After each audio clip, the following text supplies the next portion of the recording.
Thank you. Wonderful. Thank you so much.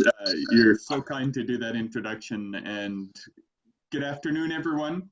We're excited to be here with you to share with you a little of the goings on at the college for this fall. And we'll try to be brief and give you just a 30,000-foot view. We won't say all the words on the PowerPoint, but we've shared those with Alice, who can share them with all of you later if you want the kind of detail that are contained there. So if it's okay, I'm going to share my screen to share a presentation with you that gives you some of the highlights of things that we're up to in education at the college level right now. And while you do that, Don, I just wanted to say that one thing I forgot to mention in my bio was that I was a police dispatcher many, many years ago. So I knew about 5150. I knew what that meant. Oh, very good. Let me just get to the very first slide here. I had the wrong slide starting. There we go. Thank you again for letting us share a little bit of time with you and to share some of the ideas, what's going on. First off, we're just excited that it's our 50th year as a college here in Alameda. We were founded in June of 1970. And so it's just very exciting to have served the island community for 50 years now. So today we'll just give you some highlights of our updates to basic skills education in English, math, and ESOL. We'll talk about what's going on in face of the pandemic. We'll talk about our call to action for racial and social justice as a system, our grab and go lunches program that serves the community. And then we'll talk about new facilities like the one you see behind me in my virtual background. Sound good? Yes. And then we'll see if there's questions and time for some answers at the very end. So I'm going to turn the time over to Vice President Celhay for the first few slides. Thank you, Don. And before I start, I just want to thank everyone for your time. And Jeff, it's so good to see you. So to provide you with some context on what we're doing, I just want to say that for many years, the community colleges knew that we had an issue with completion. The 2-year degree and associate's degree was taking more than the 2 years. You know, many students were attending community colleges for 3, 4, 5, 6 years. So we recognized the need for acceleration and completion, because the longer someone stayed as a student, there was a higher possibility that they would drop out. So AB 705 really provided a catalyst for community colleges to really come up with a plan that really got students to take English and math on their first year, and also to accelerate the sequences, because we had really long sequences for English, math, and English as a second language, with really basic to advanced calculus for math, basic English to college level English, basic ESOL to higher levels of ESOL or English as a second language. So as you can see, the bill really emphasizes the probability that a student will enter and complete transfer level coursework in English and math within a year. So that's just to give you an overview. Next slide. So that really, as I mentioned, was the catalyst for the colleges, not just the Peralta colleges, but statewide, to come up with ways to get students to come in and be ready to take college level English and math. And we recognized that not everybody was ready, so we had to come up with plans to provide support. So in this slide, you can kind of see what's old, what's new. So we are no longer doing placement tests at the colleges.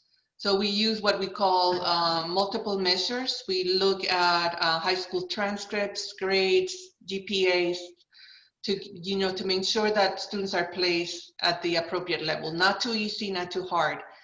The other thing that we're doing is we're providing a lot of supplemental instruction within the class and outside the classroom for those students that need extra support.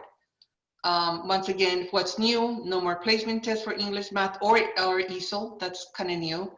More support in and outside the classroom. And that's really allowing our students to take college level English and math, which accelerates and promotes completion. So next slide, please. So this is just a snapshot of what that means in terms of what we're doing at College of Alameda. As I mentioned, we want them to be ready to take college level classes. For English, we created a dual path. So if a student is really ready to take on English 1A, which is our traditional college level freshman class, they can go straight into English 1A. If we find that they need more support, we have another version which is called English 1AS, which is more hours. There's embedded support for those students. And for students who they're not ready to take English 1A or English 1AS, we do provide options for them, but they're much fewer than what we used to offer before. For math, once again, we do have a regular sequence of mathematics, but now we provide optional support classes to go with it. I don't know if you guys remember taking statistics, but statistics, it's a class that was difficult for many of us. So recognizing that those classes, might necessitate additional support, we do provide optional support classes for them. For ESOL, the same concept. We've streamlined the sequence that promotes acceleration. We also have a self-guided placement for students. And for students that have more of a minimal entry point in terms of their English skills, we're also providing non-credit classes. And those classes are now being offered at the college and also offered at 2 of our partner sites. So all of it to say that we understand that completion is really important. And this is in alignment with our funding, our new funding formula that really emphasizes completion, guided pathways. So there's a lot of stuff going on, a lot of pieces that come together that really promotes completion and student success. So Don, I don't know if you have anything else to add to what this means.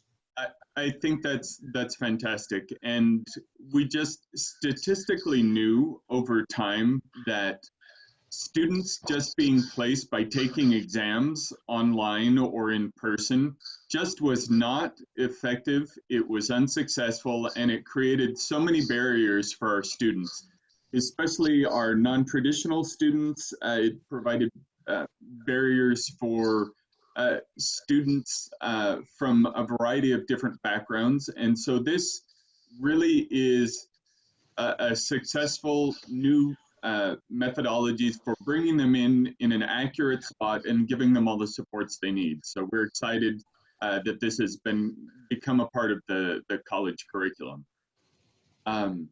So thank you, VPI Celhay. That's great. Thank you. Let me then move on to our next thing. I will not go through all the words here because it's a lot. You can read this later, but basically during the pandemic, what we did from mid-March, when things started to shut down in the counties of the Bay Area and nationwide, we held off instruction for 2.5 weeks and started having faculty retool their courses to potentially be remote for a few weeks, which turned into the rest of the semester, which turned into summer term, which turned into fall term, and now potentially spring term as well. We're looking at the same thing. The California Community College's Chancellor's Office pivoted very quickly to create a system that would allow us under state regulations and laws to quickly offer the bulk of our courses in an online format. And so we went from there. We postponed face-to-face meetings of career education essential worker programs, their labs that they have to do face-to-face until June.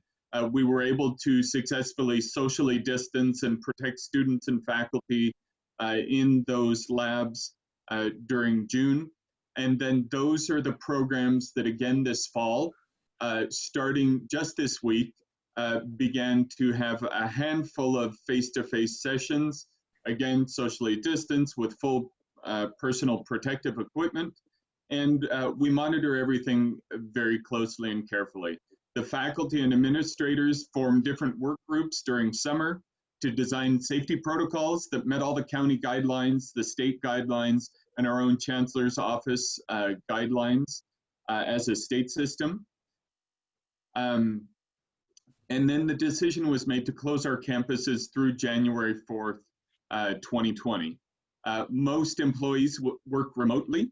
Some of the only employees on campus are some of our custodial staff, our engineers, and our volunteers who are passing out lunches 3 times a week to Alameda residents and students. We'll talk about that one later.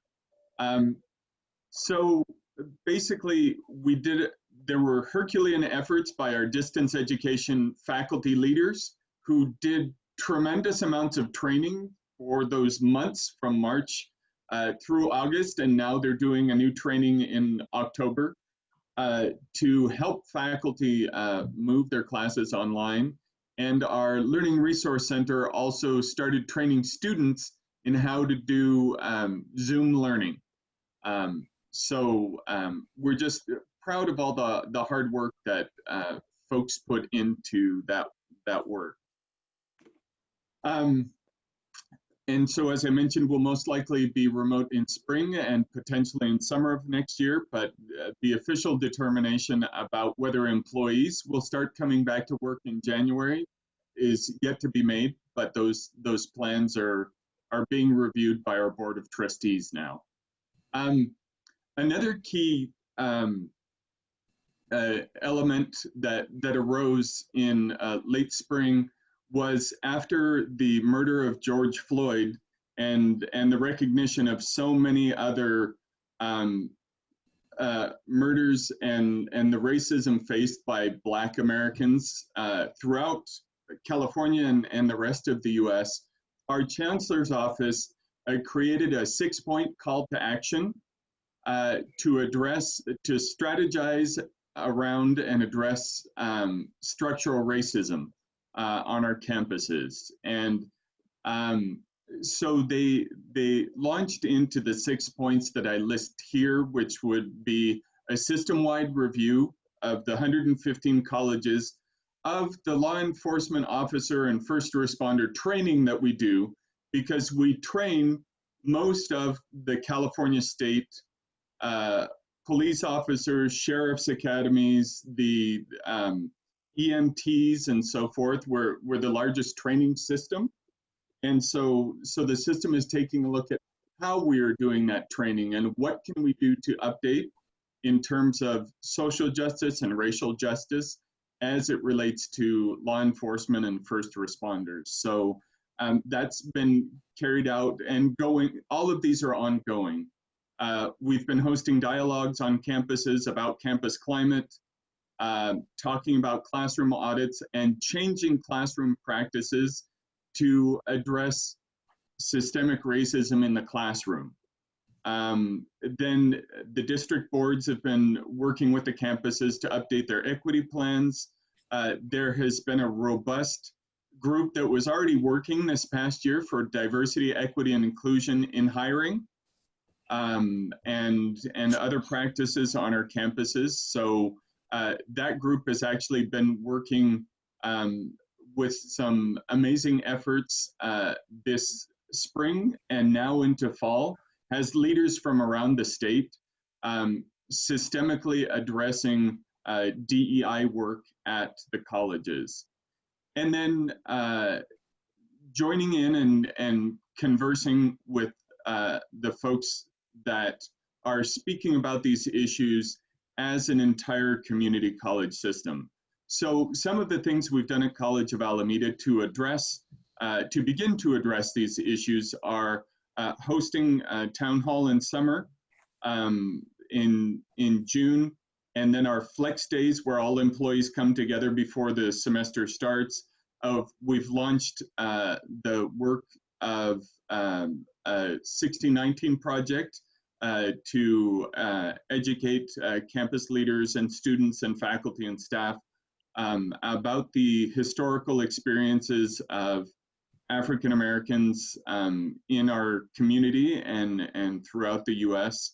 I've started new dialogues with the interim president where we'll have conversations each month, a couple times a month, on major topics that affect campus. And our one next week directly addresses these 6 points.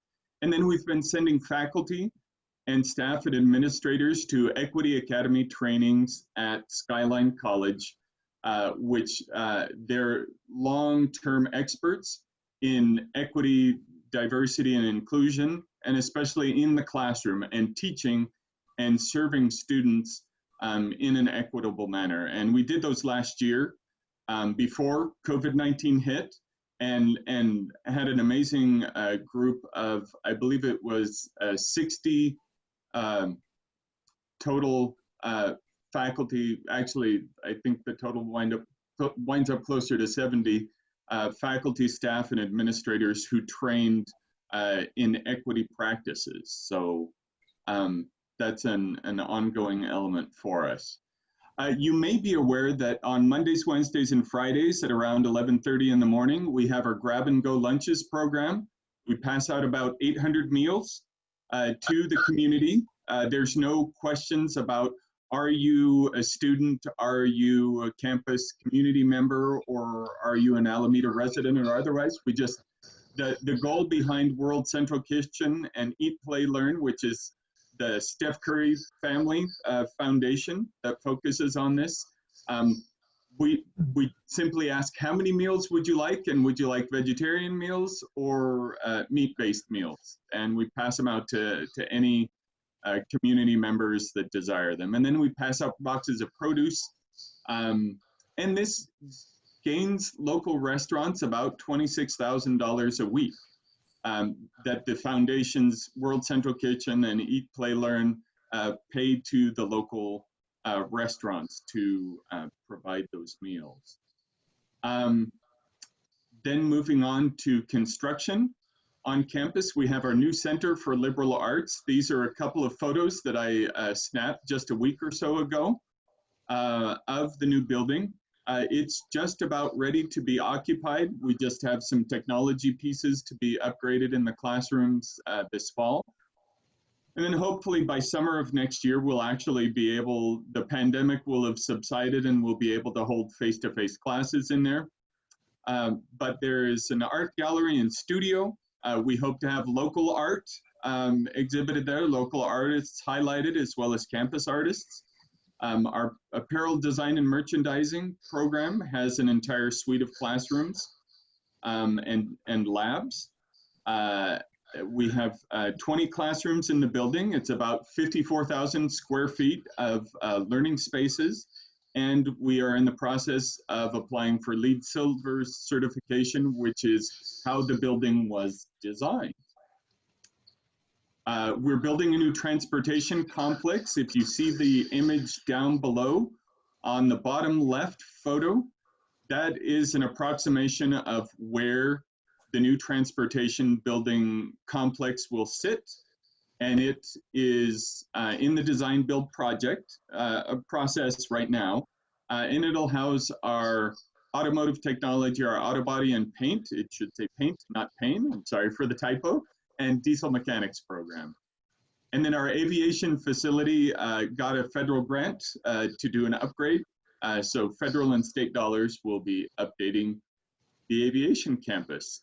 And then the last slide before, I wanted to kind of go through these quickly so we can have time for questions. We're going to be doing a virtual celebration and student scholarship fundraiser this fall to recognize our 50th anniversary. And we're working with a committee in the next couple of weeks to determine the date and the platform.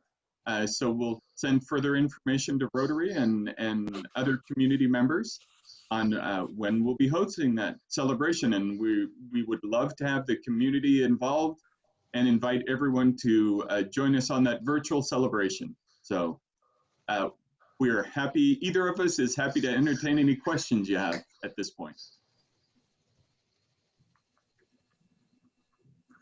I know it was a lot and it was quick, but we just wanted to give you general information and then have you ask us for details. I have a question for you. On the lunch distribution, do you happen to know anyone who's actually taking advantage of that lunch distribution, the grab and go? Any of you? I just want to say that it's just a really great thing that for us to do, to know that we're helping the community. And I hope that through your network, you can promote it. As President Miller just stated, it's on Mondays, Wednesdays, and Fridays. Fridays, we give out a box of fresh organic produce. And I think with many of our community members, I would say that the majority are community members, being in need, unemployed. You know, we're all facing very difficult times right now. So this is something that we're very happy that the college is very happy to do to contribute to the community.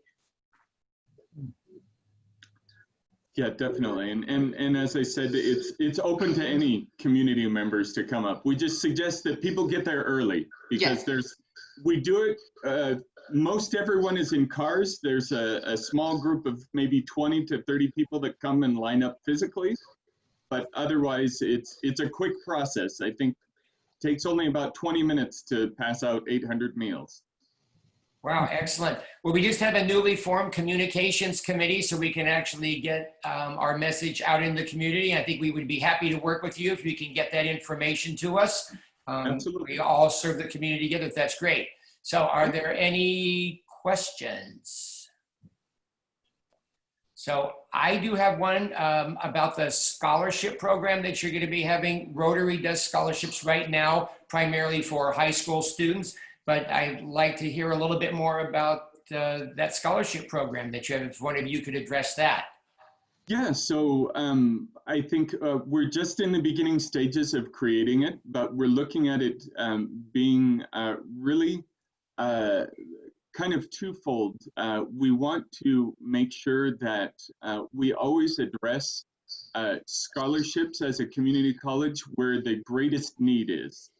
You know, we focus on not only things like student success and grades and so forth, but we want to help our students that have the greatest economic barriers to entering into our system and to help them have success. So the scholarships, at least initially, are planned as need-based scholarships that will help our most vulnerable students. And then we'll look to other opportunities that will be able to address other needs, but we're working with the Peralta District Foundation to set up those scholarship guidelines over the next few weeks. And then they're also assisting us in the virtual celebration and fundraiser as well. So we'll definitely share details with Rotary and others of the design of the scholarship program and also of the upcoming celebration and fundraiser. Wonderful, thanks so much. Are there any other questions? I have to split here and I don't think so. I think he needs to address why Central Avenue is the Alameda de Alameda. Alameda. So Alameda is a tree-lined street. Specifically, if you go back to its origins, it's alamos, which are elm trees. So it's usually an elm tree-lined walkway through a city or a park or a street.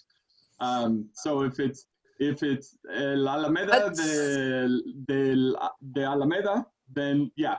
It's the tree-lined street of the city of tree-lined streets. It's fun. Excellent. Thank you for that explanation. Unlike Alameda de las Pulgas, which is in Palo Alto, which is Who cares? 3-line street of fleas. Right. I like ours better. Must have been where the animal shelter maybe was. Maybe. Who knows? Well, listen, I want to thank our speakers today. It was very enlightening, and it contributes to our theme this month, which was basic education, which is why we reached out to the college. And after hearing your presentations today, I think Rotary and the college will be working closely together in the future to support each other. Absolutely. We look forward to that. Yes, We definitely do. Thank you. Thank you for Thank you. having us today. Thank you. We appreciate you Yeah, it taking was the time wonderful. with us. Everybody, if we could give a...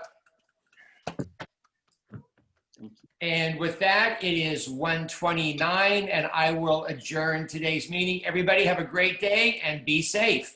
Bye-bye. Thank you. Thank you. Take care. Everyone,